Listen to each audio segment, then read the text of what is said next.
I appreciate it.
morning. It's good to see y'all again. It's been a while since we've done this.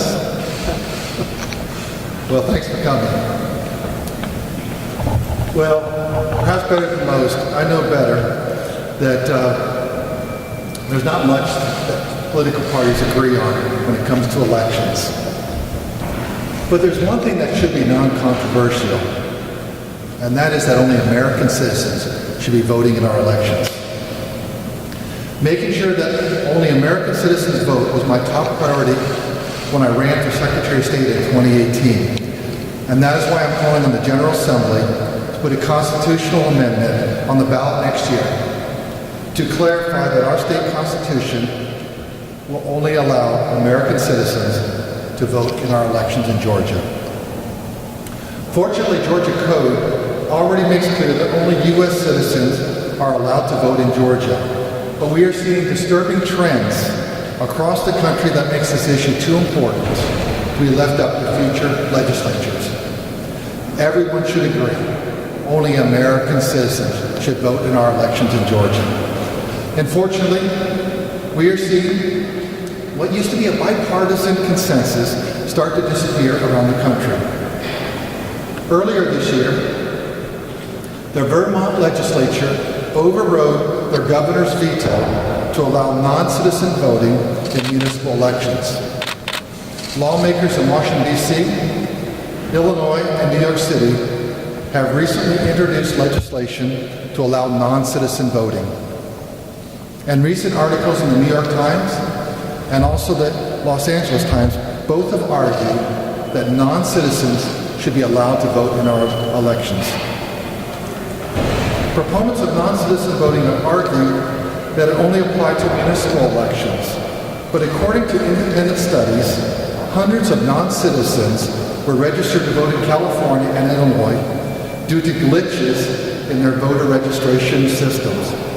Allowing non-citizens who put to vote in some elections and not others will increase voter confusion and put additional burdens on election officials.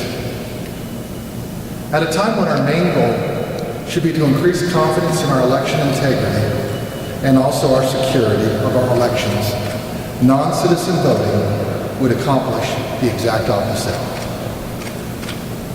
With Democrats and the U.S. Senate recently introducing legislation to give illegal immigrants legal status, and Stacey Abrams saying the blue wave is undocumented, and liberal groups consistently opposing common sense citizenship checks during voter registration, it seems clear the goal of the proponents of non-citizen voting is to extend to all elections.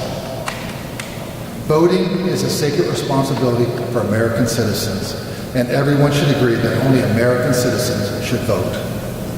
When legal immigrants become naturalized citizens, they renounce their allegiance to their former country and swear to uphold the United States Constitution against all enemies, both foreign and domestic. Once they do this, I welcome all naturalized citizens to participate in our elections, register, and vote. We make it easy to vote in Georgia.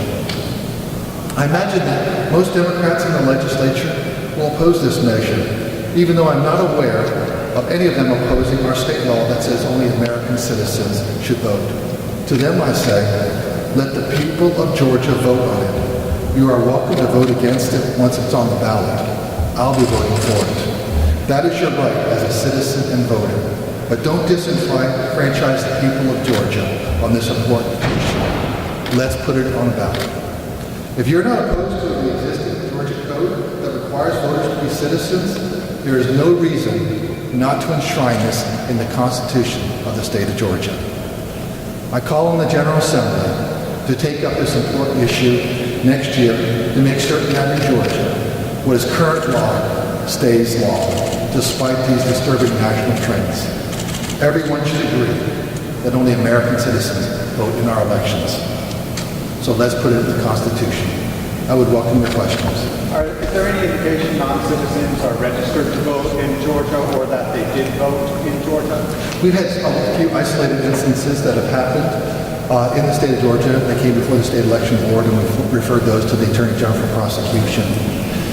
And to your point, we want to make sure that only American citizens are voting in elections. We want to be very clear about that so that people don't believe that they can register. The confusion arises when you can vote in other states. We want to make sure people understand in Georgia only American citizens vote. It's reserved for American citizens only.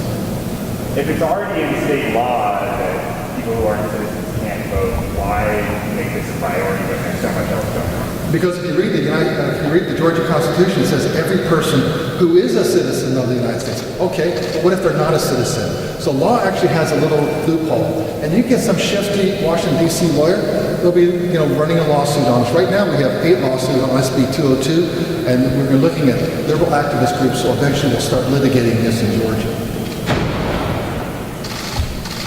Secretary Raffensperger, do you have any plans to investigate Herschel Walker's fight over recent stories and reports that have come out that she voted illegally in the state potentially?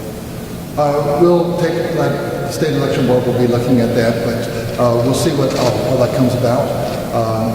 I think that the office is opening an investigation? We haven't opened one yet. We just heard about that a few days ago. I think some of that may just be people posturing on both sides. But next question. Mr. Secretary, there will be critics and Democrats who will say that this is a solution in search of a problem. Since there are only very few cases in the state of Georgia illegals actually voting, and it's already enshrined in state law. How would you answer those critics in the Democratic state? Well, if it's already enshrined in state law and you support that, then let's put it in the Constitution so that we can make sure that only American citizens vote in Georgia forever. And so I think that's really what, if you support state law, then you support a constitutional amendment. I want to also ask, the 11th Circuit this morning, maybe going on right now, is hearing the appeal of the ACLU, were representing the groups about their opposition to paying postage for absentee ballots. They say it is a poll tax. It already was rejected by a lower court before the 11th Circuit Court. Could you comment on that? I fully expect it to be rejected at the appeals court also. We intend to meet them and beat them in any court of law, and we'll take these to the Supreme Court if we have to. But we'll stand by SB 202 and we'll stand by, House Bill 316. Those are good election law reforms. During election years, there could be people in the process of filing to become a citizen. Are they allowed to still vote? I mean, how far does it go to determine who's a U.S. citizen? Once they put their hand on the Bible and swear allegiance to the American Constitution and become an American citizen, at that point, then you can register to vote, and then I certainly would expect that people would be welcoming that opportunity to vote. But you have to be an American citizen to vote. If you've ever gone through the citizenship process, I've heard stories about that. It's very touching and moving because people have gone, really almost say, walked over broken glass. They come here to America lawfully, and then really be able to become an American citizen. They really cherish that right. And we want to respect that American citizenship is the gold standard for the world. One more question. Secretary Raffensperger, can you tell us a little bit about the alleged gang investigation that you said your investigators were involved in that the United States recently came down? Well, a little off topic, but yes, we have a very robust security team. It's a small team, but it's very power-packed. And what they were receiving were complaints about young kids that were out, young boys that were out there going door to door during school hours. And that's really, why are these children out here during school hours? And that precipitated an investigation. We then called in the Human Trafficking Task Force that the GBI has, and we began an investigation, and that led to, obviously, indictments in Cherokee County. And we will continue to fight to make sure that no one is exploited in the state of Georgia. We think that obeying the rule of law, both in elections, but also making sure that children aren't exploited is very important work. Thank you very much.